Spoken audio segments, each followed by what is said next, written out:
एक खजूर का दरख्त जो कभी रसूल खुदा के बिल्कुल करीब खड़ा रहा करता था, आज वही दरख्त इंसानों की तरह रो रहा है।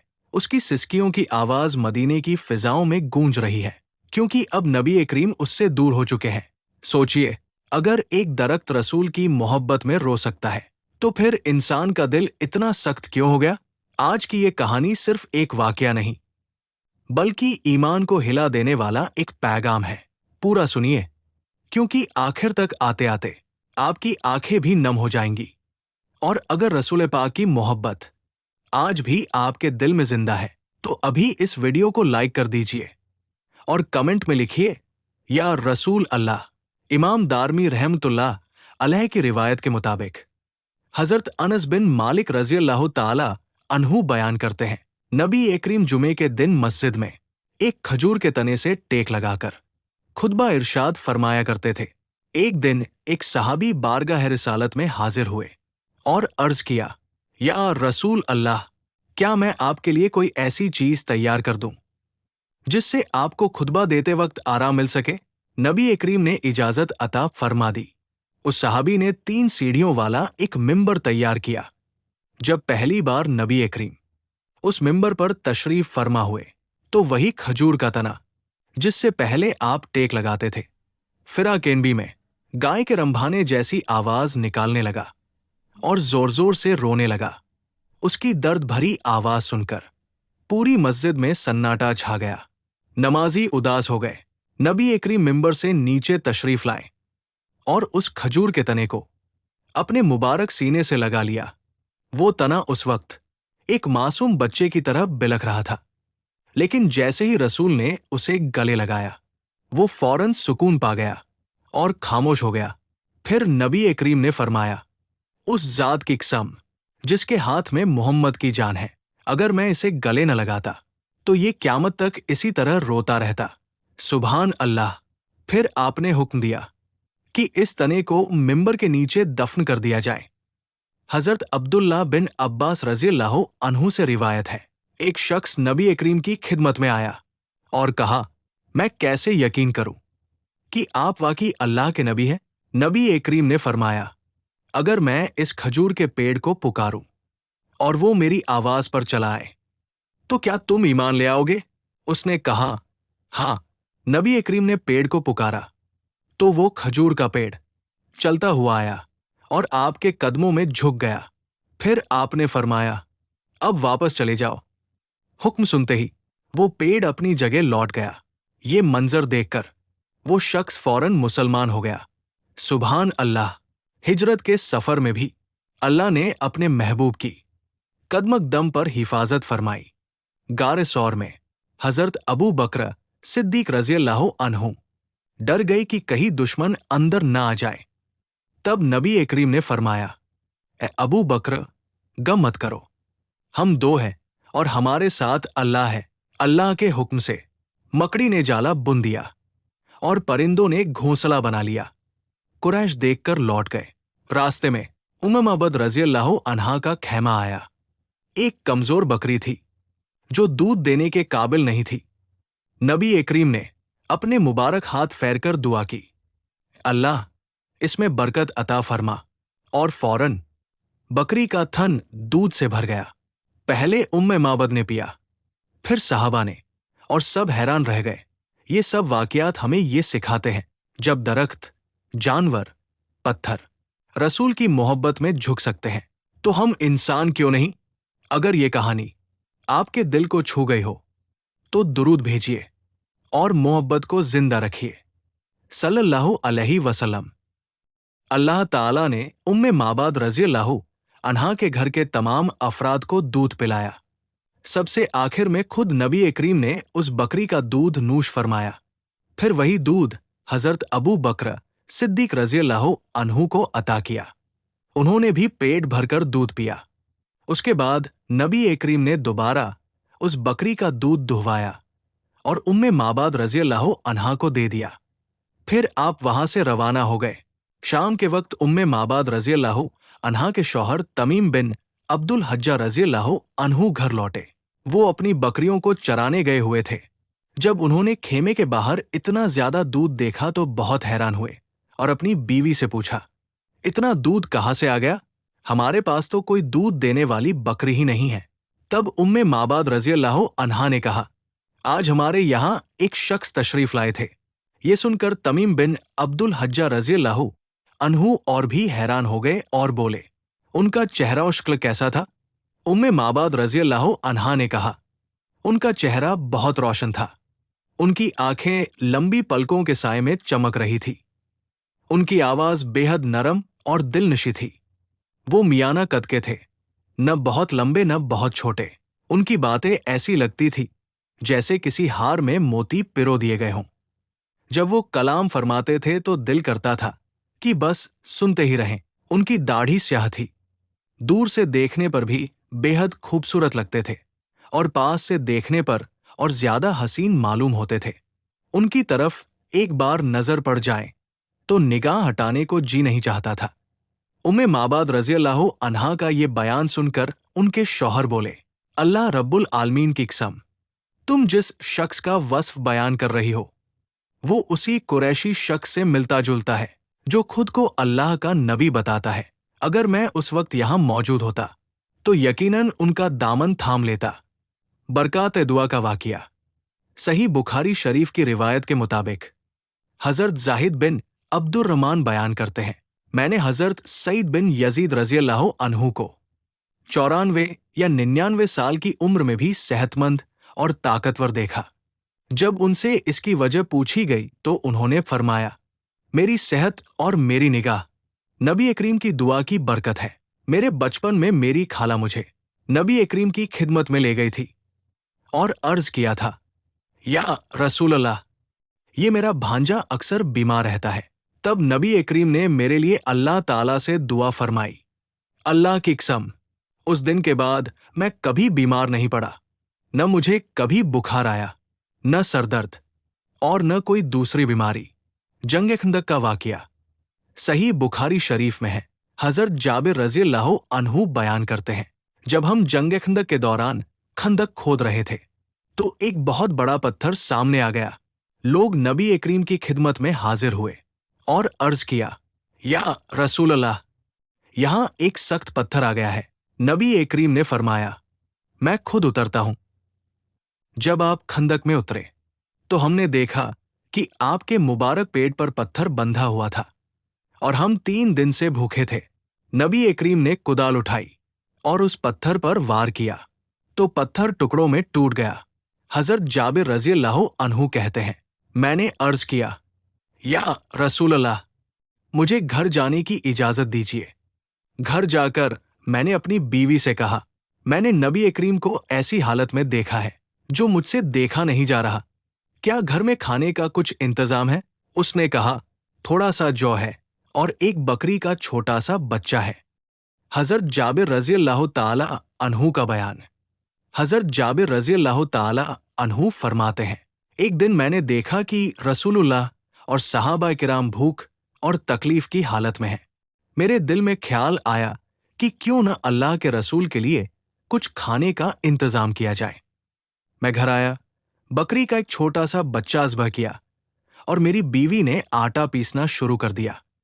پھر گوشت پکانے کے لیے ہانڈی چولہے پر چڑھا دی گئی۔ اس کے بعد میں دوبارہ نبی کریم کی خدمت میں حاضر ہوا اور عرض کیا، یا رسول اللہ، میں نے آپ کے لیے تھوڑا سا کھانا تیار کیا ہے، آپ کچھ صحابہ کو ساتھ لے کر تشریف لے آئیے۔ نبی کریم نے فرمایا، جابر، کتنے لوگوں کے کھانے کا انتظام ہے؟ میں نے پوری سچائی بیان کر دی۔ تب نبی کریم نے فرمایا، گھر جا کر اپنی بیوی سے کہنا، جب تک میں حکم نہ دوں ہانڈی چولہے سے نہ اتارے اور تندور سے روٹیاں نہ نکالے۔ پھر آپ نے مہاجرین اور انصار کو آواز دی، سب لوگ کھانے کے لیے تیار ہو جاؤ۔ حضرت جابر رضی اللہ تعالی عنہ کہتے ہیں، میں گھبراتا ہوا گھر پہنچا اور ساری بات اپنی بیوی کو بتا دی۔ اس نے پوچھا، کیا رسول اللہ نے کوئی خاص بات فرمائی ہے؟ میں نے جو کچھ سنا تھا جیوں کا تیوں سنا دیا۔ کچھ ہی دیر میں نبی کریم تشریف لائے اور فرمایا، جابر، ہانڈی سے گوشت نکالتے رہو اور تندور سے روٹیاں دیتے رہو۔ حضرت جابر کہتے ہیں، अल्लाह की कसम, हांडी चूल्हे से नहीं उतारी गई, उसी पर से गोश्त निकलता रहा। सहाबा खाते रहे, यहां तक कि नबी करीम के साथ आए तमाम लोग पेट भरकर खा चुके, फिर भी खाना बाकी बच गया। तब रसूलुल्लाह ने फरमाया, अब तुम खुद खाओ और जिनके लिए भेजना चाहो भेज दो, अभी बहुत से लोग भूखे हैं। हजरत उम्मे सलीम रज़ी अल्लाह ताला अन्हा का वाकिया। हजरत उम्मे सलीम रज़ी अल्लाह ताला अन्हा ने नबी करीम की खिदमत में घी से भरा हुआ एक बर्तन भेजा। रसूलुल्लाह ने वो बर्तन कबूल फरमाया, इस्तेमाल किया और फिर खाली करके वापस भेज दिया। जब उनकी दासी वो बर्तन लेकर लौटी तो उम्मे सलीम रज़ी अल्लाह ताला अन्हा ने देखा, बर्तन तो घी से भरा हुआ है, बल्कि घी टपक भी रहा है। उन्होंने हैरानी से पूछा, क्या तुम ये घी रसूलुल्लाह के पास नहीं ले गई थी? दासी ने कहा, मैंने वही किया जो आपने कहा था। अगर आपको यकीन नहीं तो चलिए खुद रसूलुल्लाह से पूछ लीजिए। हजरत उम्मे सलीम नबी करीम की खिदमत में पहुंची और अर्ज किया, या रसूलल्लाह, मैंने तो आपके पास थोड़ा सा घी भेजा था। आपने फरमाया, मैंने तो वो घी कबूल कर लिया है। उन्होंने अर्ज किया, उस जात की कसम जिसने आपको हिदायत और दीन हक के साथ भेजा, मेरे घर में बर्तन अब भी घी से भरा है और उसमें से घी बह रहा है। तब नबी करीम ने फरमाया, इसमें हैरानी की क्या बात है? ये अल्लाह ताला की तरफ से तुम्हारे लिए इनाम है, जैसे तुमने उसके नबी को तोहफा दिया था। हजरत उम्मे सलीम कहती है, मैं घर लौटी, उस घी को अलग अलग बर्तनों में भर लिया। हम 1 या 2 महीने तक उसी घी से सालन पकाते रहे। हजरत उस्मान गनी रज़ी अल्लाह ताला अन्हु की सखावत। एक दिन रसूलुल्लाह मिंबर पर खड़े होकर जिहाद के लिए माल जमा कर रहे थे। आपने फरमाया, कौन है जो अल्लाह के रास्ते में खर्च करेगा? ये सुनते ही हजरत उस्मान गनी रज़ी अल्लाह ताला अन्हु खड़े हुए और अर्ज किया, या रसूलल्लाह, मैं अल्लाह के रास्ते में 100 ऊंट देता हूं।